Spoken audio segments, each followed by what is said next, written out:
Alright, so in this video, we are going to create an intelligent groups of objects in Navisworks using search set and selection sets. Okay, so first, we need to differentiate selection set and search set. So in my case, I always use search sets. Why? Okay, so the difference is that for search set, the creation method, it is a rule-based search criteria. So meaning, it's dynamic, it auto-updates. Okay, so while your selection set, the creation method for that is manual selection.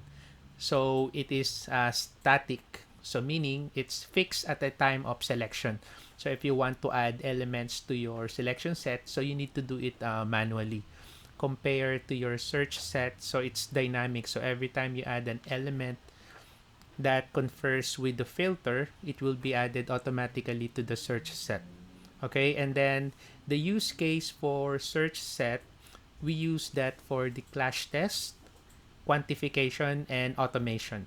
So we use the selection set if we want to have a quick review, fix the groupings, and visual checks.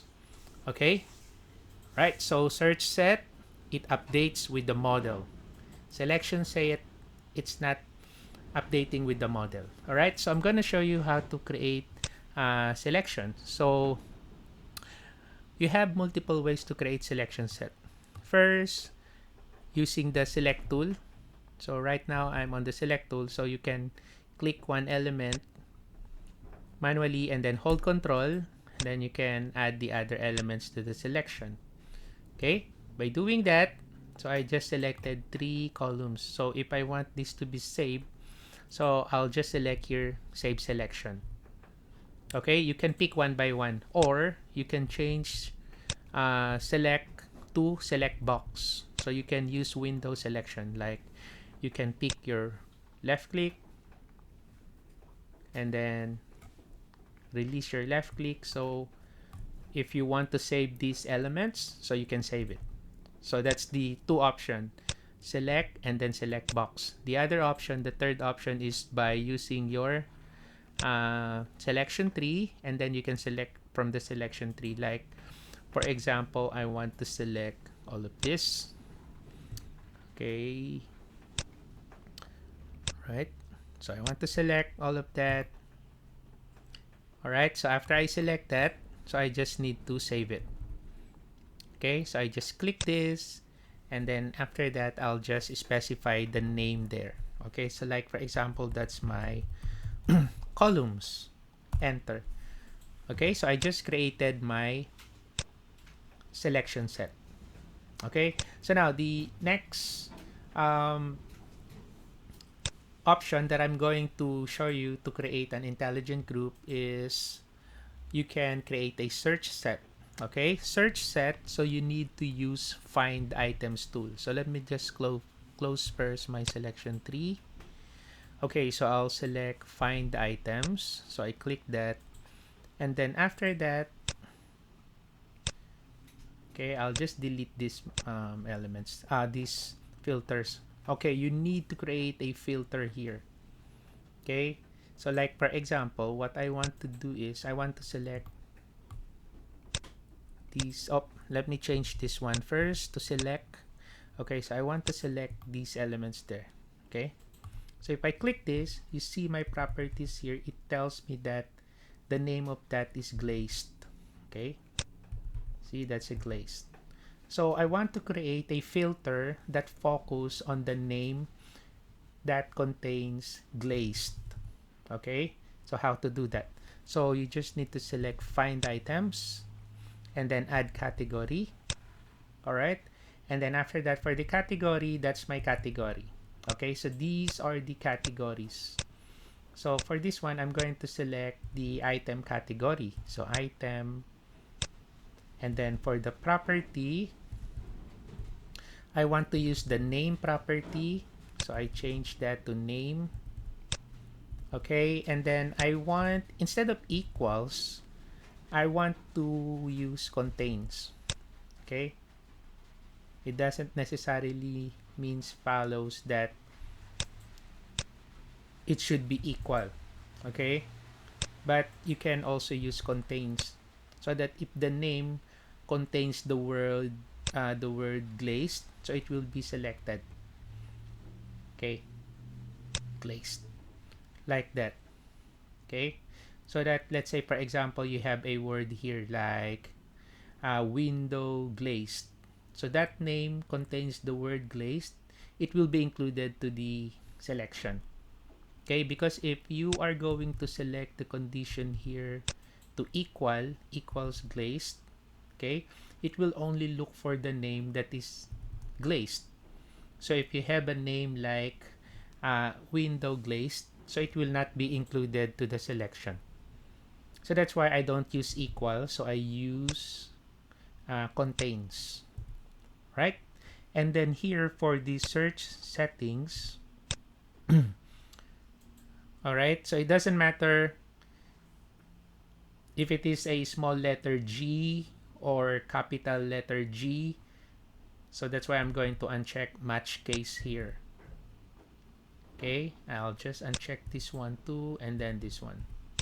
So that's it. So that's my first filter that is based on the name. So if I select here find all, as you can see, I just selected 4,718 elements that contains glazed. Okay, so that one, see, it contains the word glazed, right? So I have that one, so it's already selected. So let me just go to my model, and I also noticed that not all the elements that I want to be included is selected. So that's why I'm going to refine my filter. Like for example, this one, if I zoom in, there's actually an element here. So if I click this, you see there's a glass there. So this one, the name here doesn't contain the word glazed. That's why it's not selected. But the material there is glass. Okay, so that's why what I'm going to do is I want to include all the elements that has a material of glass. So I'm going to refine my filter. So I'm going to select add. Okay, again, I'll be using the category item. All right, and then this time the property that I want to use here is material. So material, and this time for the condition, I'm going to select equals. Okay, that is equal to glass. So I select the glass here. Okay. All right. So now for this one here, so by default, this is a filter and filter. So meaning to say, Navisworks will look for an element that contains glazed on the name and has a material that is equal to glass. So that's what will happen. So like for example, in this instance, this one will not be selected. Why? Because the name here, it doesn't contains glazed, the word glazed.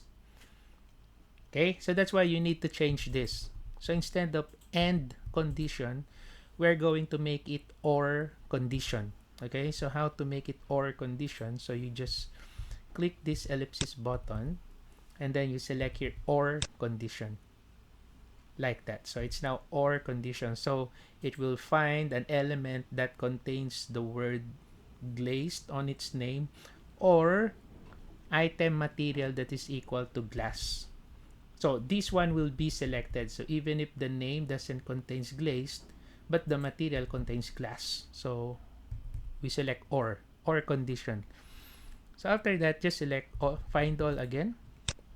There you go. So it's now selected, including all the elements that has a material of glass. Okay. So like what I have said earlier, this is more intelligent compared to the selection set, because selection set, it doesn't updates automatically, but for the search set, it will update automatically if you add an element that contains one of the filter here. on our find items. So it will be added to the selection. So right now it's 7,225 items. So now I want to save this. So I'm going to select save. Look what will happen here on our search window. So I'm going to select save. There you go. So you see the icon here is different. So that's your selection. And then that's your search. So for the name, I'll just call this glass material. Okay. Enter. So I'll just close this one. And that's it. So I just created selection set and search set. So this is my selection set, that one, and then I have my search set. So if you want to add elements to your selection set, so it's simple. So you just select your selection set, and then let's say you want to add another column, okay, like for example this one. So you need to add it manually. So hold control and then select the element that you want to add, like that. And then after that, just right click your selection set here, and then there's an option update. Click that, and it's now updated. So I'll just click outside. So if I select my selection set, so it's now updated. For the search set, if you add an element that has the property based on the find item filters that you created, so it will be added automatically. Okay, so in my case, I always use search set than selection set most of the time because I do the clash detection, quantification, animation. Okay, so I use search set. So that's it. Thank you for watching. Have a nice day.